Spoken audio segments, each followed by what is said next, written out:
আৰু এইখিনিতে ভূমিপুত্ৰ মৰাণক নেতৃত্ব দিয়া নেতাসকললৈ আমাৰ বিশেষ অনুৰোধ, আপোনালোকে কোনোদিন যাতে এই পেছাদাৰী দল সংগঠনৰ সহযোগিতা গ্ৰহণ নকৰে।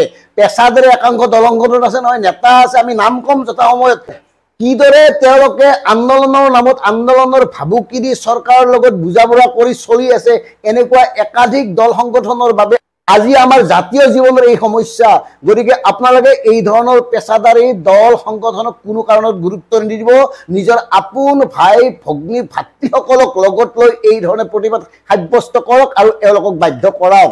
কাৰণ একদম স্পষ্ট কথা, ৬ জনগোষ্ঠীৰ জনজাতিকৰণৰ নামত ইমান দিন ৰাজনীতি কৰি প্ৰতিখন চৰকাৰে কেৱল আপোনালোকক প্ৰবঞ্চনা কৰি আহিছে, আপোনালোকক কেৱল ৰাজনৈতিক ঢাল হিচাপে ব্যৱহাৰ কৰি আহিছে।